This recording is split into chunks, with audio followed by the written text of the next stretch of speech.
Bonjour à tous, je suis le capitaine Rocky. Je suis le présentateur du Rafale Solo Display pour les 2 prochaines saisons, 2026-2027. Je suis accompagné de Mimous, qui est mon coach que vous devez déjà connaître, qui est l'ancien présentateur 2024-2025. Voilà, donc on est ravis de vous accueillir ici pour échanger avec vous. On va vous faire une petite présentation sur le Rafale Solo Display. Si vous avez des questions, évidemment, n'hésitez pas. Le Rafale Solo Display, qui on est des ambassadeurs de l'armée de l'air et de l'espace. Quelle est notre vocation? On est là pour démontrer les savoir-faire de l'armée de l'air et de l'espace, démontrer le savoir-faire des pilotes de chasse français et démontrer le savoir-faire de l'industrie aéronautique française. Donc voilà, on est là pour ça. Notre but en tant qu'ambassadeur, c'est de rayonner, d'échanger au maximum avec les gens et si possible de recruter également. Moi je suis le capitaine Alexandre Rocky. Je suis rentré en 2008 dans l'armée de l'air et de l'espace en tant qu'EOPN, donc élève officier du personnel navigant, ce qu'on appelle les officiers sous contrat. Donc en gros une vingtaine d'années dans l'armée de l'air. J'ai été breveté en 2011 à Tours en tant que pilote de chasse. Et puis ensuite, mon cursus a été un petit peu différent de ce qui se fait d'habitude, dans le sens où je n'ai pas continué le cursus pour arriver dans les unités opérationnelles. J'ai fait Abobo pendant 4 ans, donc ça veut dire moniteur tout juste sortir des écoles. Donc je suis retourné à Cognac pour refaire de l'instruction sur Grop 120 et TB30. Donc en fait l'école où je sortais tout juste. Et au bout de 4 ans, c'est là où j'ai repris le cursus, là où je l'avais laissé, où je suis reparti à Cazaux, où là j'ai eu mon amphithéâtre qui m'a affecté sur Rafale. Donc là j'étais affecté à Saint-Dizier au Gascogne. J'ai fait 7 ans dans les forces au Gascogne, avant de partir moniteur, donc toujours à Saint-Dizier, mais à l'école à l'escadron de transformation Rafale. Donc là j'ai fait 3 ans d'instruction en tant que commandant d'escadrille, pardon, je vais y arriver. Et ensuite j'ai en parallèle présenté les sélections pour être pilote du Rafale Solo Display, et j'ai été retenu, et donc du coup ça m'amène aujourd'hui devant vous. Voilà, donc ça fait que j'ai à peu près 1000 heures sur les avions écoles, et j'arrive aux 2000 heures sur Rafale. Voilà, je vais laisser Mimous se présenter maintenant. Alors, bonjour à tous, moi je suis le capitaine Niel Mimous. Je suis entré dans l'armée de l'air en 2006. J'étais breveté de pilote de chasse en 2009. J'ai fait une première début de carrière sur le Mirage 2000N à Istres. Et après, je suis parti 2 ans au centre des opérations des forces aériennes stratégiques à Taverny en état-major, avant d'arriver sur Rafale en 2016. J'ai d'abord fait 5 ans en escadron opérationnel au 1-4 Gascogne. Et j'ai switché instructeur à l'ETR en 2021, où j'ai été commandant d'escadrille pendant une année, et j'ai pris le poste de Rafale Solo Display pour l'année 2024-2025. Et maintenant, je suis le coach de Rocky sur les 2 prochaines années. Voilà. Donc, pour envoyer Rocky, j'ai début de carrière sur 2000N et après sur Rafale. Voilà, donc notre mission en tant que présentateur et ambassadeur, on l'a dit, hein, c'est de représenter les pilotes de chasse, l'armée de l'air et de l'espace dans son ensemble, étant donné que quand on se déplace, nous on se déplace avec toute une équipe de mécaniciens. Donc le but c'est de montrer également l'étendue des savoir-faire des autres spécialités. Et ensuite le but c'est de montrer avec le Rafale le savoir-faire de l'industrie aéronautique française, notamment avec Dassault, hein, qui est une entreprise française. Et donc du coup, dans son ensemble, la France. C'est pour ça que vous avez pu voir la livrée qui rappelle quand même pas mal le drapeau français, comme a pu le faire Mimous avant. Notre but, c'est également de recruter. C'est pour ça que nous, notre but, c'est une fois que la démonstration est faite, c'est une partie du travail. Et l'autre partie du travail, c'est d'aller au Carpodium et d'échanger au maximum avec les gens pour pouvoir établir le lien armée-nation. Voilà, donc du coup, on parlait du lien armée-nation. Hein, Mimous peut plus vous en parler que moi, mais effectivement, sur les meetings, hein, c'est finalement 90% du travail. Il est là, c'est d'échanger avec les gens. Voilà. L'appareil sur lequel on évolue, vous le connaissez, c'est le Rafale. Donc nous, on évolue sur le Rafale en lice, c'est-à-dire qu'on n'a rien dessous. Le but, c'est de l'avoir dans la configuration la plus manœuvrante possible. On a un avion qui fait 10 tonnes 5 à vide, qui fait à peu près 15 tonnes quand on est avec le plein interne, qui est la configuration avec laquelle on vole pour la démonstration. On a 2 M88 qui poussent chacun 7 tonnes 5, donc ça fait 15 tonnes de poussée, donc on a un rapport poids-puissance qui est assez extraordinaire. L'avion peut aller jusqu'à un Mach 1,6, donc aux alentours de 2000 km/h. Bientôt, il pourra monter jusqu'à Mach 1,8. Nous, on se limite un petit peu moins pour la démonstration, pour le confort de tout le monde. On essaie de ne pas passer le mur du son pendant la démonstration. Donc on va se limiter à Mach 0,95 pour le coup, pour la démonstration, ce qui fait à peu près 1200 km/h. Et le plafond du Rafale est aux alentours est à 50 000 pieds. Et pareil, dans la démo, nous, on se limite à 5000 pieds pour le coup. Voilà. En termes de facteur de charge, on peut aller de moins 3G à 11G. Voilà, dans la démonstration, on approche à peu près les 10 G et demi, mais c'est quasiment chaque virage, donc ce qui fait que la démonstration est très très physique. Ça vous parle le facteur de charge? Vous avez besoin que je revienne Excusez-moi. dessus? Ouais, Ça veut dire que vous écrasez la BE pour aller jusqu'à la BM? voilà, c'est ça. Nous, on pilote vraiment aux limites de l'avion en permanence. Voilà, donc ça fait que si quelqu'un pèse 70 kg, il pèse 700 kg à chaque virage. Voilà, tu peux y aller, Mimous. En termes de démonstration, eh ben, on propose 3 types de démonstrations. Donc une high show beau temps, c'est-à-dire lorsqu'on a une météo qui est à plus de 1100 mètres de plafond, et ben là on va pouvoir présenter la démo optimale, on va dire. C'est-à-dire qu'on va pouvoir faire des démonstrations dans le plan vertical, on va pouvoir faire des boucles, des trèfles en plus de la démonstration normale. Si jamais la météo est un peu moins bonne, donc avec un plafond aux alentours de 500 mètres, et bien là on va présenter la démonstration low show, mauvais temps.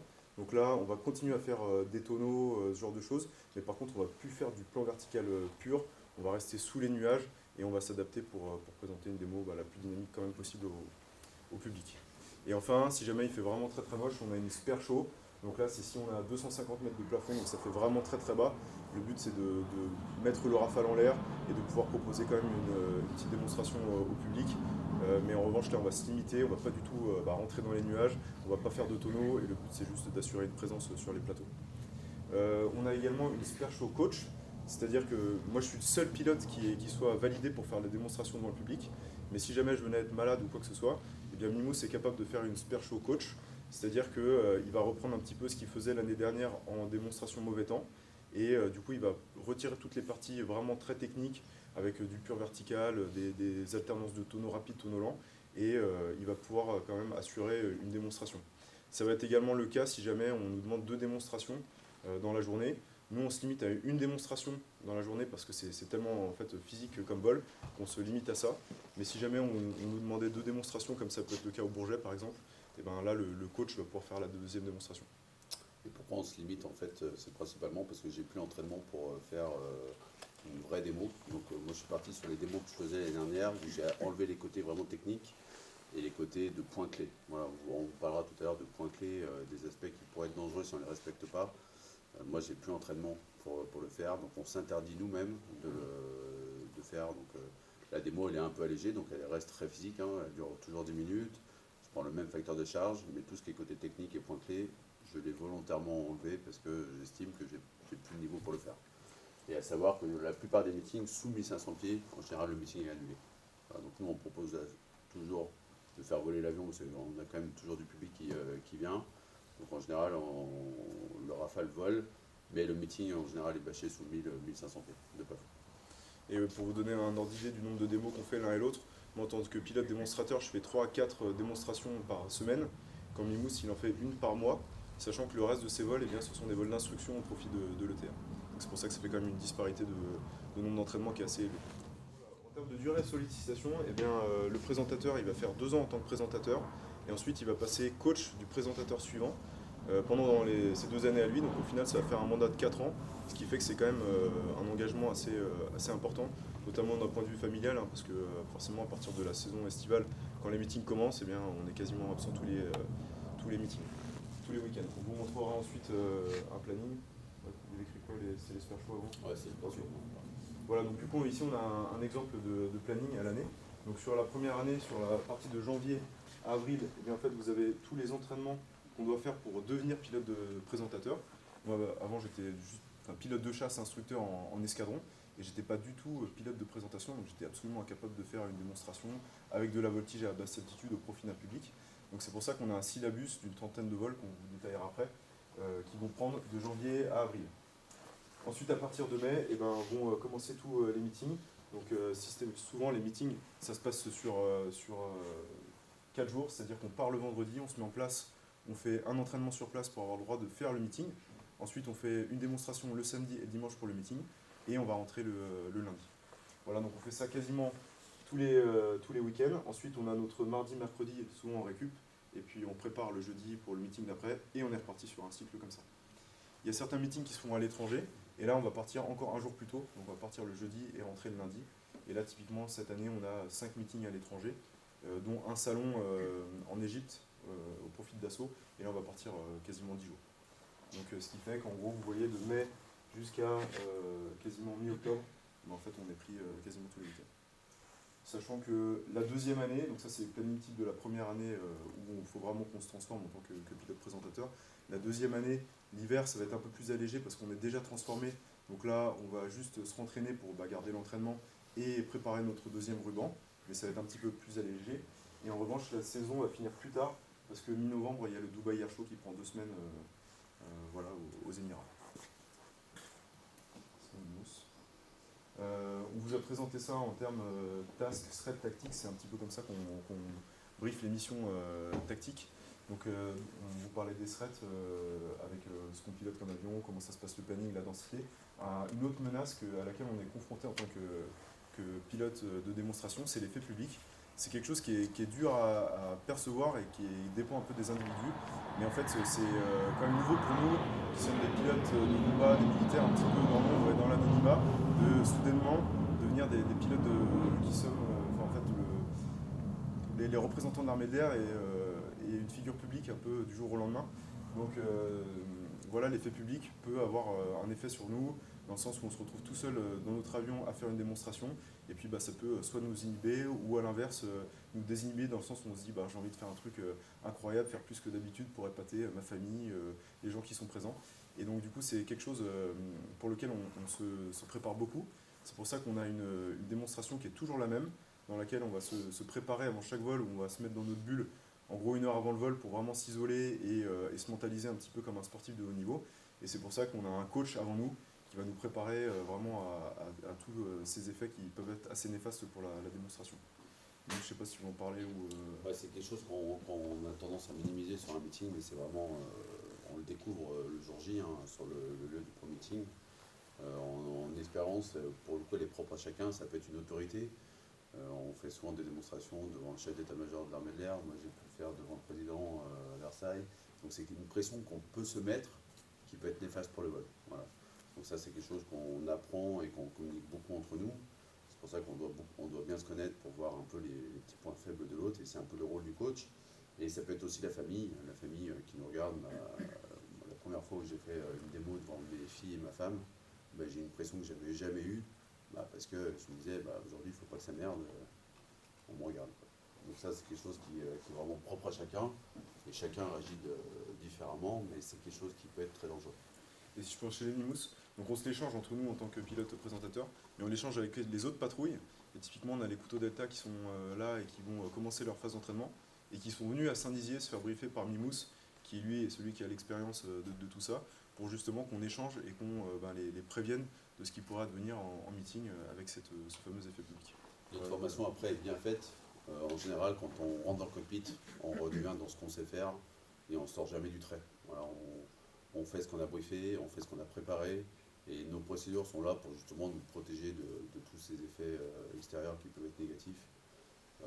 L'inconvénient qu'on a, nous, c'est qu'on est tout seul dans l'avion, donc il faut réussir à se remettre dans sa bulle. Mais en général, dès que le cockpit se ferme, même avant, dès que la musique a lieu devant l'avion, en général, on se remet dans notre bulle et après c'est parti. On a juste appliqué nos procédures.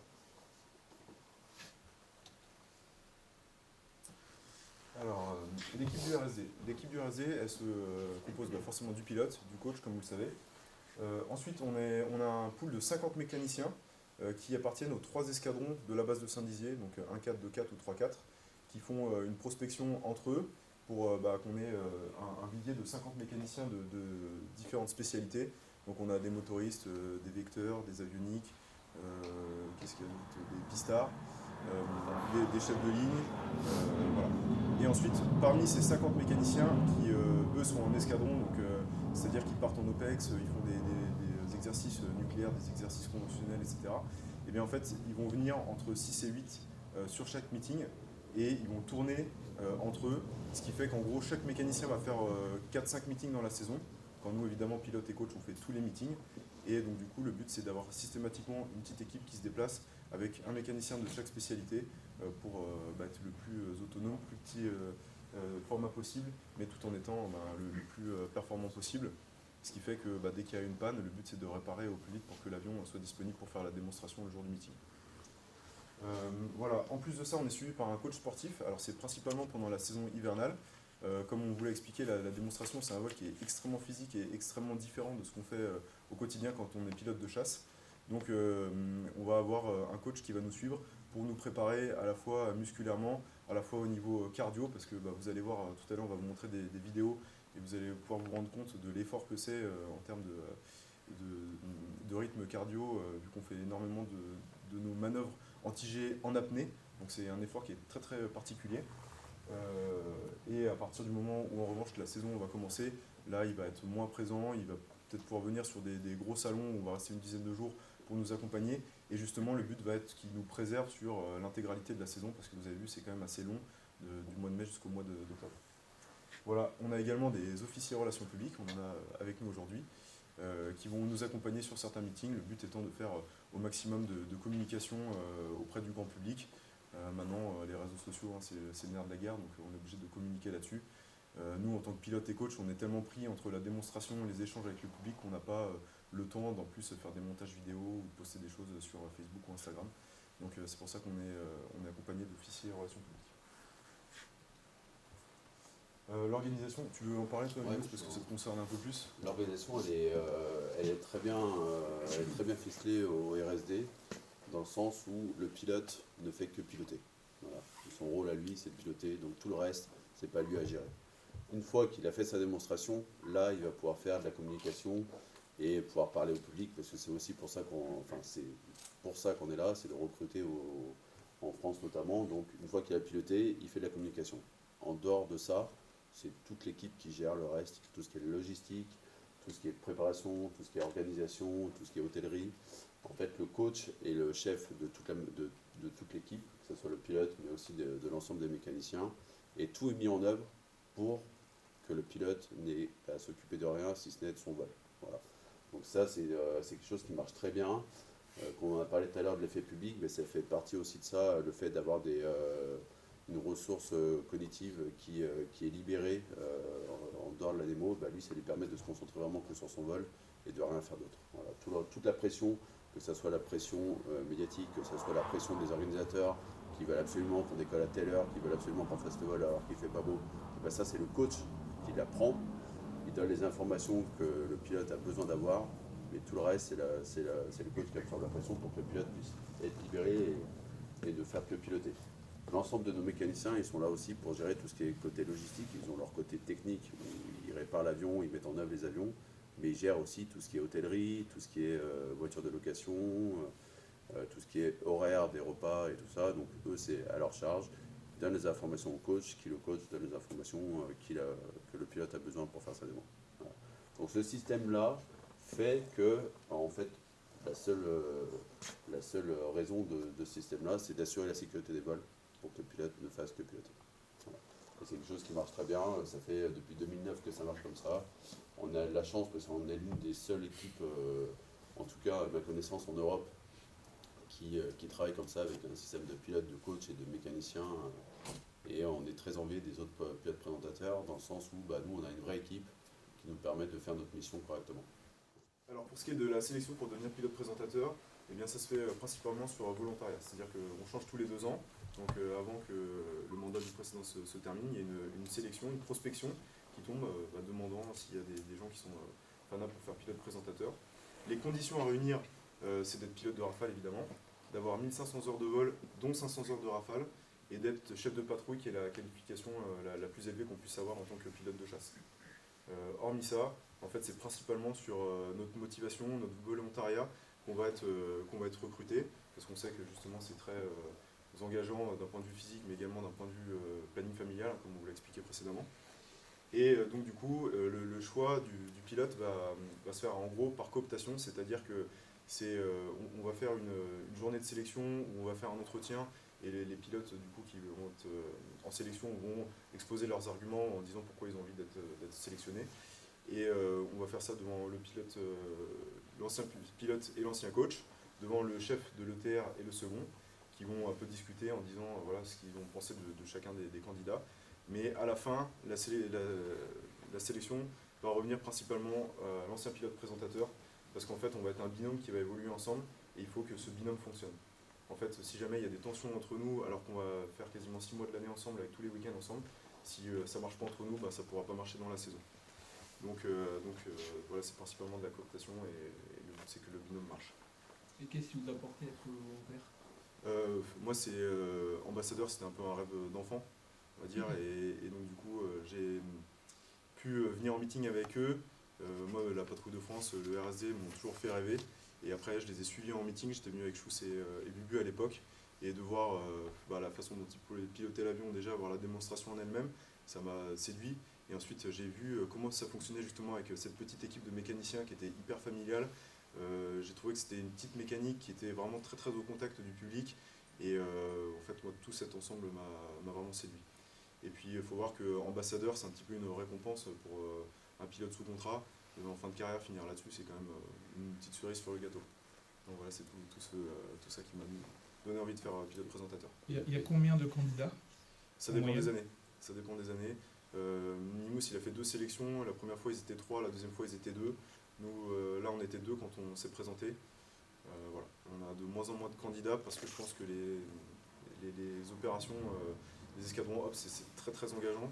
Donc faire des escadrons opérationnels pour ensuite repartir sur des saisons estivales où on est encore absent, c'est dur à faire avaler par la famille. Et il faut monter à Saint-Dizier. Donc pour les gens qui sont Voilà, déjà sur aussi, il y a ça. Saint-Dizier, il n'y a pas de déménagement à faire.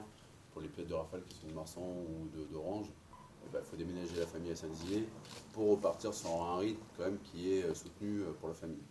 Ça, c'est quelque chose qu'il faut voir, où nous, on est à fond dans notre métier, mais en fait, notre famille ne fait que subir ce qu'on fait tous les week-ends. Donc, Et si c'est c'est vraiment- par cooptation, vous n'avez pas tendance à choisir des gens de Saint-Dizier déjà parce que vous les connaissez? Non, parce qu'en général, on se connaît tous les pilotes de Rafale, on s'est déjà croisés quelque part. Hein. Mais non, le but, c'est pas forcément de prendre un copain, c'est de prendre quelqu'un où on sait que ça va matcher niveau personnalité et ça va matcher aussi pour le travail. Le but, c'est vraiment De faire la d'avoir- mission, quoi. de faire la mission. Donc, moi, j'ai des très bons copains avec qui, par exemple, j'aimerais pas faire ce genre de choses parce que ça peut ne pas matcher. Voilà. Donc, c'est quelque chose qui est très particulier. Et, la chance qu'on a, c'est que de pouvoir sélectionner le prochain, on sait comment ça marche en meeting, donc on sait quelle personne il faudrait.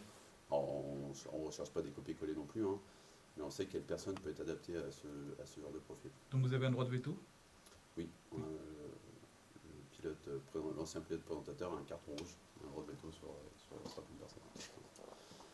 Et pour revenir sur pourquoi on fait ça, c'est aussi retransmettre la bonne parole aux jeunes.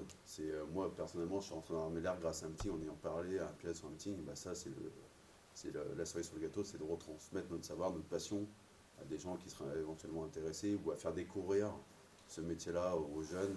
Beaucoup de gens croient que c'est un métier inaccessible, ce qui n'est pas le cas. Donc ça, c'est vraiment cette parole-là qu'on essaie de transmettre au public en meeting. C'est de dire que si quelqu'un est motivé, il faut tenter sa chance. 100% des gagnants ont tenté leur chance. Voilà. C'est vrai qu'il y a beaucoup de légendes urbaines sur le métier de pilote de chasse. Il y en a qui sont persuadés qu'il faut faire maths sup, maths spé, peut-être une star en maths et tout ça. Et en fait, donc, du coup, là, justement, nous, on est là pour dire la vérité. Et comme ça fait que les jeunes savent comment on peut devenir pilote de chasse. Voilà. Ensuite, donc une fois qu'on est sélectionné, va commencer toute la partie hivernale avec le début de notre entraînement. Avant de vraiment commencer les vols, à faire de la voltige, etc., on va avoir quelques petits stages à faire, notamment un premier stage en centrifugeuse. Comme on vous l'a dit, la démo, elle nous fait prendre près de 10 G à chaque virage. Donc en fait, on va retourner à la centrifugeuse de Bretigny. Et là, le but va être d'échanger avec les médecins de la centrifugeuse pour se rappeler toutes les manœuvres anti-G et savoir les faire correctement. En fait, dans notre cursus, quand on est orienté en chasse, donc quand on passe sur la préspécialisation chasse, on a un premier stage en centrifugeuse pour constater qu'on est adapté quand même à ce milieu. Et on va nous enseigner les manœuvres anti-G. Mais sauf que après, en 10 ans de pratique, voilà, on perd un petit peu la théorie. Donc là, ils nous réancrent tout ça. Et le but, c'est de réussir à faire les bonnes manœuvres au bon moment pour après être le plus performant possible dans l'avion. Sachant que quand on est à la centrifugeuse, eh bien, en fait, on ne se concentre pas sur le pilotage, on se concentre uniquement sur les manœuvres anti-G. Et après, justement, vont venir se greffer le pilotage, la gestion de l'environnement, de la météo, du public, etc. Donc voilà, c'est le premier socle basique. Et la spécificité au RSD, hormis le fait qu'on prend beaucoup de facteurs de charge, c'est qu'on le prend beaucoup très souvent. C'est-à-dire qu'on va avoir des pointes qui vont être assez soutenues, peu de récup, et après de nouveau du facteur de charge. Et la centrifugeuse va nous permettre de faire des cycles qui vont nous permettre de simuler ça pour qu'on se rende compte justement de ce qu'on va vivre plus tard dans l'avion. Je sais pas si tu veux montrer la vidéo de Bubu. La vidéo, c'est Bubu, quand il a fait son stage, Bubu qui était mon coach, donc le présentateur du Rafale en 2022-2023. Voilà, à savoir sous fort facteur de charge, on respire très peu, on a des temps de respiration d'une seconde, soit des temps de contraction de 3 secondes. Voilà. Donc le but va être d'inspirer pendant 3 secondes, d'essayer de maintenir une colonne d'air la plus dense possible à l'intérieur de notre ventre pour éviter que le sang descende dans le bas des jambes. Donc en fait, on va se contracter pendant 3 secondes, on va souffler très fort et réinspirer pour rebloquer pendant 3 secondes. Et voilà, donc du coup, ce qui fait que en fait, on est en apnée les 2 tiers du temps. À savoir que la centrifugeuse va à 9G et nous on monte à 11, enfin, jusqu'à 11G. Et c'est vraiment, en fait, il faut que ça devienne un réflexe, cette manière de faire, pour pouvoir avoir des ressources cognitives sur le pilotage, sur la météo, sur le sol, sur les paramètres qu'on doit avoir dans les figures. Voilà, donc une fois que ce stage est fait, c'est une bonne chose de faite. Après, on va aller à Salon-de-Provence et on a des missions qui sont prévues avec l'équipe de voltige de l'armée de l'air et de l'espace. Eux, donc du coup, sont des champions du monde qui ont l'habitude de voler devant le public, de faire des compétitions, de faire de la voltige en basse altitude. Donc ils vont nous emmener en extra 330 et là on va avoir entre 5 et 7 vols à faire avec eux pour que justement progressivement ils nous emmènent de plus en plus bas et découvrir ce domaine de vol que finalement on ne connaît pas du tout en tant que pilote de chasse, qui avons plutôt l'habitude de voler soit très haut, soit faire de la navigation très basse altitude, mais jamais en faisant de la voltige. Voilà, donc ça c'est le premier but. Le deuxième but c'est d'échanger avec les autres ambassadeurs qu'on va recroiser sur les meetings tout au long de la saison. Donc du coup ça permet aussi de se découvrir en tant que nouveau présentateur avec les nouveaux arrivés dans l'équipe de voltige et d'échanger avec eux. En plus on a 2 vols à faire avec la patrouille de France. Donc la patrouille de France, c'est la grosse mécanique des meetings. Donc le but va être de faire 2 vols avec eux pour découvrir leur manière de travailler, leur manière de briefer, éventuellement de débriefer, et encore une fois de se connaître pour que lorsqu'on se croise sur les meetings, eh bien, on puisse connaître les problématiques des uns et des autres et qu'on puisse échanger plus facilement. Ensuite, on a un stage de communication avec l'organe de com de CIRPA que vous connaissez. Et le but va du coup de s'entraîner à faire des interviews, de répondre à des journalistes et autres. On est prêt. On y travaille, je suis encore en formation pour l'instant. Voilà. Une fois qu'on aura fait donc du coup cet ensemble de stages, là on va pouvoir commencer à se concentrer sur la démonstration et réfléchir à ce qu'on va vouloir présenter au public. Et donc on va commencer à réfléchir à notre ruban. Alors voilà, en tant que pilote de chasse qui n'a jamais fait de la voltige, c'est encore une nouveauté que de prendre une feuille blanche et se dire bon bah voilà, qu'est-ce que je fais comme figure et qu'est-ce que je veux montrer comme figure au public. Voilà, donc on va se mettre devant une feuille blanche et on va commencer à se dire bah voilà, moi j'avais bien aimé voir cette figure. Si je fais cette figure, ça va permettre que le public voit cette partie de l'avion, j'aimerais bien qu'il voit ci, qu'il voit ça. Et le but va être d'assembler ça petit à petit, sous l'œil du coach, qui lui a le recul technique, et qui va pouvoir nous dire, bah là tu vois cette figure, je pense que ça va pas bien rendre, ou là enchaîner avec cette figure, tu n'auras jamais la vitesse suffisante pour que ce soit suffisamment dynamique, donc du coup ça passera pas. Et là du coup on va gommer, recommencer, jusqu'à arriver petit à petit à une démonstration qui ne fera que évoluer pendant toute la partie des entraînements. Et en fait, pardon. Dassault a un mot à dire là-dessus? Absolument pas. Non, ça, absolument pas. Et même l'armée de l'air n'a rien à dire là-dessus. C'est votre choix. C'est notre choix. En fait, les vrais spécialistes de ça, c'est les anciens pilotes. Donc c'est un mot qu'on se partage entre de pilote à pilote. Et finalement, c'est le but. Alors, on réinvente pas la voltige, parce que le Rafale, ça reste un avion de combat, c'est pas un avion de voltige, contrairement à un Extra 330 où il peut se mettre dans toutes les positions. Le Rafale, on a quand même une bande de données, de figures qui sont réalisables. Mais le ruban, vraiment, le dessin du ruban, elle est propre au pilote, c'est un peu sa personnalité si vous voulez. Et le but, c'est aussi de montrer chaque année quelque chose de différent. Voilà. Et c'est pour ça qu'entre une année à l'autre, même si on ne change pas de pilote, on change de ruban. La raison est double, c'est déjà de montrer quelque chose de différent au public, mais c'est surtout de ne pas rentrer dans une routine qui pourrait être néfaste et qui pourrait être dangereuse pour le pilote. Voilà.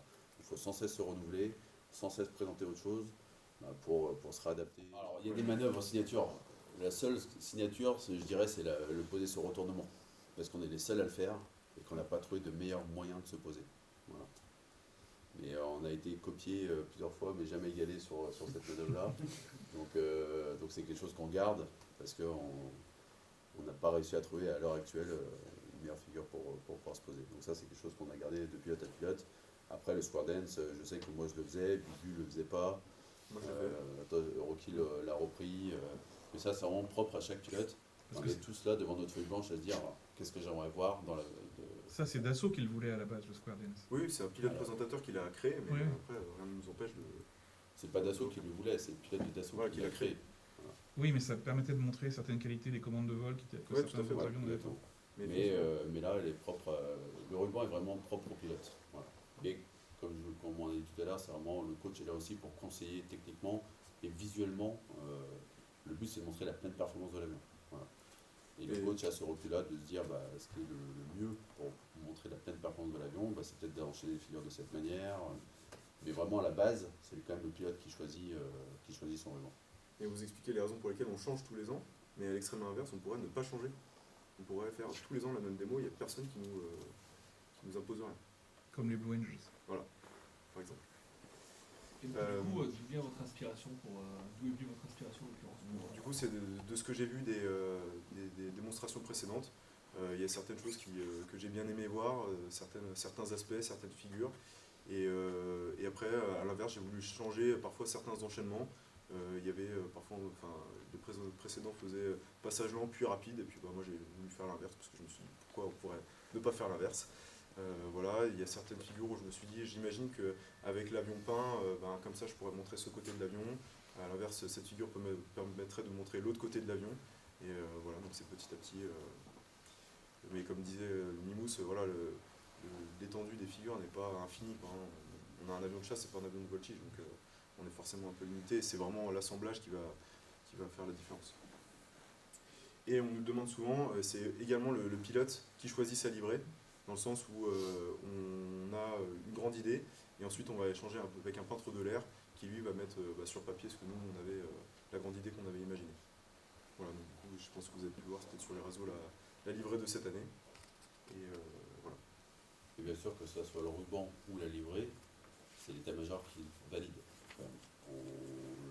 L'étape du ruban, il est validé avec 3 inspections entre janvier et fin avril.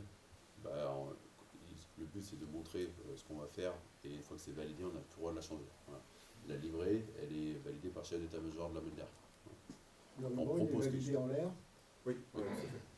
On l'a validé la semaine dernière. La semaine dernière. Et donc la livrée, on envoie le schéma au chef d'état-major qui dit oui c'est bon, vous pouvez le peindre comme ça, et après on lance la peinture. Et dans les gens qui valident la démo, il n'y a pas d'ancien présentateur de Rafale. Mais dans le jury, il y a le coach qui est là pour ok. donner le côté technique aux décideurs. Et sur la livrée, c'est quoi le petit truc en plus votre truc Euh, personnel, on va bah, dire après, avec Mimous, on était assez raccord dans le sens où on avait tous les deux vocation à rester dans le bleu, blanc, rouge, parce qu'on pense que ça va permettre au RSD d'être connu et que les gens se l'approprient, parce que ça reste quand même le drapeau. Et voilà, moi je voulais partir sur un camouflage, parce que l'année dernière, Mimous avait des lignes très droites, je trouvais son avion magnifique, mais du coup on voulait casser un petit peu pour arriver sur un truc un peu plus fluide, parce que justement le but c'est quand même de changer un petit peu de saison en saison. Voilà, donc on vous a parlé de la création donc des stages dans la saison hivernale, de la création du ruban de la livrée, et ensuite on va commencer évidemment à voler. Donc on a un syllabus de 33 vols d'entraînement, où là le but va être de partir d'assez haut pour commencer à s'approprier la voltige, et ensuite de descendre progressivement. Donc on va commencer à 5000 pieds, puis descendre à 2000 pieds, 1000 pieds, pour finir à 500 pieds. Et le but va être d'enchaîner progressivement, c'est-à-dire en faisant d'abord des figures isolées, donc un tonneau, un tonneau, un tonneau, puis un tonneau dans l'autre sens, dans l'autre sens, dans l'autre sens, une boucle toute seule, et après de commencer à assembler des phases du ruban qu'on aura nous-mêmes découpées en plusieurs phases pour commencer à assembler progressivement, parce qu'on se rend compte que faire une figure isolée ou assembler les figures, c'est un petit peu différent, l'air de rien, parce qu'en fait chaque figure va avoir une conséquence sur la suivante, donc c'est pour ça qu'on va faire ça progressivement. Et puis en même temps, notre corps va s'habituer. Si on commençait tout de suite par une démonstration complète, je pense qu'on n'y arrivera pas. Donc c'est bien fait, donc on va faire une partie de démo, on va s'arrêter, respirer, et puis après repartir pour refaire une autre partie de démo. En parallèle de ça, on vous a parlé de l'entraînement sportif, donc on va faire des séances sportives assez régulières pour continuer de préparer notre corps. On a également des stages survie temps froid qu'on essaie de caler avec les autres ambassadeurs pour encore une fois essayer de se retrouver tous ensemble et de pouvoir se connaître un petit peu plus. Et en fin d'entraînement hivernal, on va avoir une semaine à Solenzara, où là ça va être une campagne d'entraînement maritime. Et le but va être de s'approprier les repères au-dessus de l'eau, qui sont assez différents que de voler au-dessus d'une piste. Et on fait ça parce qu'il y aura énormément de meetings, enfin une partie des meetings qui seront au-dessus de la plage l'été. Voilà, donc là il y a des petits pièges par rapport à l'effet miroir, où on pourrait confondre le ciel et la mer. Donc, ce qui fait que quand on commence à faire des tonneaux, on peut vite être désorienté. On a plus de mal à se rendre compte de la hauteur, parce que c'est un petit peu indéfini la mer. Et donc du coup le but va être de faire cette semaine pour se préparer à tout ça. On essaye encore une fois de caler cette semaine avec tous les autres ambassadeurs. Donc cette année c'est ce qu'on a pu faire. On a réussi à faire cette semaine avec la Patrouille de France, l'équipe de voltige, la 400M et nous. Et le but c'était en plus de voir les démonstrations des uns des autres et puis d'échanger avec nos problématiques d'entraînement, de saison, etc. On nous demande souvent si on se sert du simulateur pour se préparer. Et bien finalement très peu. Le simulateur n'est pas assez représentatif de la technicité qu'on doit avoir pour faire des tonneaux, des boucles, etc. Et en plus, on n'a pas du tout le ressenti physique, qui est quand même une part prépondérante de notre vol. Donc en fait, on va faire juste des simulateurs pour se préparer à certaines pannes très critiques qui pourraient arriver dans la démo, et il faut y être préparé.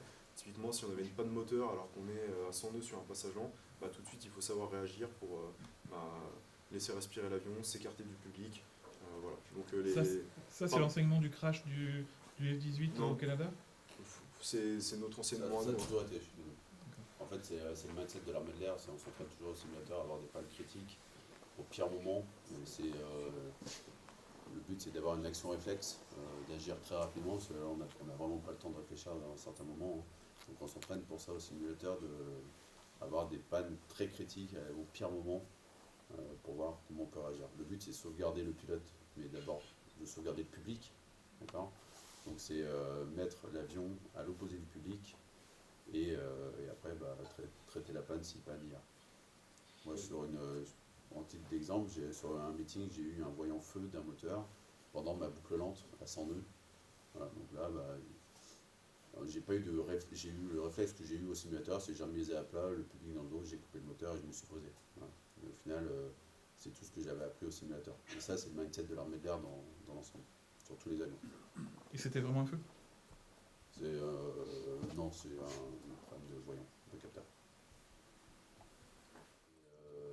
Ce qu'on n'a pas dit là, c'est en fait le vol en entraînement il dure une dizaine de minutes. Alors au tout début il dure un peu plus longtemps parce qu'on a des phases de vol, débriefing rapide, puis on refait la série. Mais on passe beaucoup de temps à débriefer derrière. C'est-à-dire que pour un vol de 10 minutes, on va peut-être rester 1 heure, on va revoir x1 et puis faire des ralentis sur l'aspect esthétique, de dire finalement cette figure elle ne rend pas. Donc c'est pour ça que tous nos vols sont filmés par quelqu'un au sol pour avoir cet aspect, l'aspect esthétique, mais aussi l'aspect technique. Alors là on pilote, on débriefe beaucoup avec ce que le pilote voit, son instrument principal qui est la VTH. Donc c'est des positionnements de VVI sur la VTH qui font que la démo va bien se passer. Donc on débriefe longtemps derrière le vol avec ça pour ne jamais faire les mêmes erreurs et toujours progresser. À savoir que tout le long de la saison on va progresser. Tous les vols d'entraînement se font au-dessus de Saint-Dizier ou vous changez volontairement de temps en temps? Alors au début ça se fait au-dessus de Saint-Dizier, et puis on est parti à Solenzara, et là ponctuellement il se trouve que la piste de Saint-Dizier est fermée, donc on va s'entraîner à Nancy, et ce qui est très bien parce que ça nous permet de voir d'autres environnements, étant donné que chaque week-end on va découvrir un nouvel environnement ensuite. Et là on a des belles pistes de 2400 mètres comme axe, mais on peut avoir des 3 bottes de paille dans un champ comme axe aussi. Donc on est habitué à avoir un axe de 2400 mètres, donc toute notre démo elle est faite par rapport à cet axe-là. Et il faut se l'imaginer après sur un environnement où on a 3 bottes de paille. C'est pour ça qu'on a beaucoup de travail sur Google Earth éventuellement ou sur nos systèmes de préparation pour nous dire ok, l'axe 2400 mètres c'est à peu près ça, avec un point central ici, on prend des repères pour faire la démo. Voilà. Donc on prépare à chaque meeting, on prépare beaucoup au sol les repères visuels qu'on va avoir. Et quand on arrive sur le lieu du meeting, on fait ce qu'on appelle une reco d'axe, donc on va reconnaître l'axe sur lequel on va travailler sur la démo. Le binôme pilote-coach, donc on vous en a un petit peu parlé, c'est vraiment une spécificité du Rafale Solo Display. On est les seuls à notre connaissance à travailler comme ça. Mimous va m'apporter ses conseils techniques tout au long de la saison, déjà dans les différents vols d'entraînement pour progresser et arriver jusqu'à faire une démonstration complète. Après, il va continuer d'apporter des commentaires pendant toute la saison parce qu'on fait que progresser. Finalement, 30 vols, c'est quand même assez peu pour partir d'un niveau 0 à être capable de faire une démonstration. Voilà, je vais continuer de progresser tout au long de la saison. Voilà, c'est pour ça qu'il est aussi très présent au briefing des briefings. Et ensuite, notre fonctionnement, il est encore une fois unique dans le sens où Mimous va être au point central à chaque vol et c'est lui qui va surveiller l'environnement pour moi. Étant donné qu'on est à 10 G en apnée la moitié du temps, forcément les ressources cognitives pour analyser le reste de l'environnement elles sont assez limitées. Donc c'est pour ça que lui va avoir un œil critique sur le ciel dans son ensemble, regarder s'il y a des oiseaux qui vont pouvoir me gêner ou pas, me dire si le vent il va m'impacter d'une certaine manière pendant la démonstration, s'assurer qu'il n'y a pas d'autres avions qui vont entrer dans le volume d'évolution pendant un meeting. Et un truc qui est vraiment très très important qu'on est les seuls à faire, c'est lui qui va analyser les points clés. C'est-à-dire que pendant des figures, on va partir vraiment nez bas, donc pure verticale. Et en fait, à chaque fois que je serai en haut de la figure, je vais lire à Mimous ma vitesse et mon altitude. Et on sait que si on est trop bas ou trop rapide, la figure en fait ne passerait pas. Et donc je vais dire ça à Mimous. S'il me dit rien, c'est que je sais que la figure va passer. Et en revanche, s'il me dit arrête, voilà, tout de suite je pars pas nez bas et je remets les ailes à plat et tant pis, on arrête cette figure et après je récupère la démo à un autre moment. Mais d'avoir quelqu'un qui est au sol, qui a toute la lucidité possible que nous on ne peut pas avoir en l'air, et ben forcément c'est un énorme gage de sécurité et on est les seuls à travailler comme ça et j'en suis assez content. Et ma femme aussi. Et pour le coup, moi, il n'y a pas du tout de dialogue entre nous, si vous voulez, dans la démo. Moi, il m'annonce ses points clés, donc il m'annonce ce qu'il voit. Et moi, si je dis rien, c'est que ça se passe bien. Et lui, il connaît les points clés, bien sûr, donc de lui-même, il devrait s'arrêter. Mais s'il n'a pas cette ressource cognitive pour le faire, moi, le seul truc que j'annonce, c'est stop démo, stop démo. Et à partir du moment où on entend ça, on met les ailes à plat, on s'éloigne du public, et après, on gère et on voit ce qui se passe. Il n'y a pas de dialogue. Le dialogue, il vient après, une fois que les évolutions sont arrêtées et que le public est dans le bon.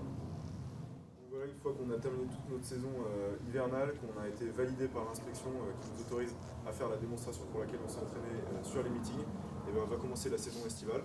Donc en gros, on vous a montré sur le planning de mai jusqu'à novembre pour la deuxième saison, ce qui fait à peu près 25 meetings par an, mais un meeting représente 3 à 4 démonstrations la plupart du temps, étant donné qu'on arrive le vendredi, on fait une reconnaissance d'axe à 2 avions, on se pose, le pilote refait un entraînement tout seul, il refait sa démonstration, puis après on vole le samedi et le dimanche, puis après on rentre. Donc ce qui représente à peu près une centaine de démonstrations par an. C'est un chiffre qui est extrêmement élevé par rapport à nos homologues étrangers qui vont faire aux alentours de 15 démonstrations par an, entraînement compris. Donc vraiment on peut dire qu'on est des professionnels de la démonstration. Et puis en plus des meetings qu'on va faire pour l'armée de l'air et de l'espace, on va faire du soutien à l'exportation en allant sur des salons internationaux type Le Bourget. Là on va aller à El Alamein en Égypte pour faire ça cette saison. Et puis après on peut aller à Dubaï, au Dubaï Air Show, en Indonésie, comme ça s'est fait certaines années précédentes. Voilà. Et nous ça commence donc vendredi prochain. Et à savoir que quand on va sur un salon international, c'est l'armée de l'air qui nous envoie. C'est pas Dassault qui nous embauche pour le faire. C'est Dassault qui fait une demande à l'armée de l'air, et l'armée de l'air, notre chef, c'est l'armée de l'air, c'est pas Dassault. Enfin, on travaille pour l'armée de l'air, et Dassault et l'armée de l'air, par contre, sont en communication pour nous envoyer sur des salons internationaux au profit de l'industriel. Ça reste une sacrée vitrine pour Dassault quand même. Ah oui, sûr. Donc c'est la... Je peux peut-être baisser un peu sur plus.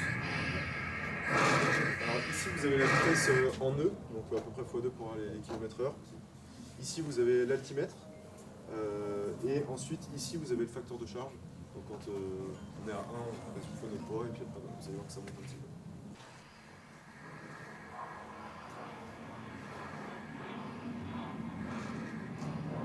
Là, la menace principale en dehors du sol, c'est les montagnes.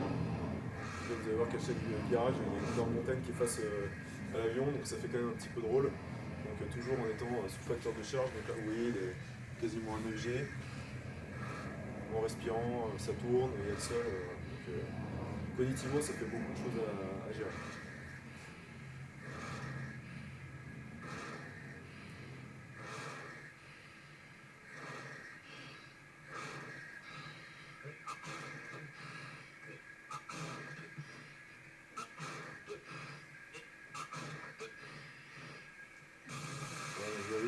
G8 là. Donc on est pas loin des 10 G.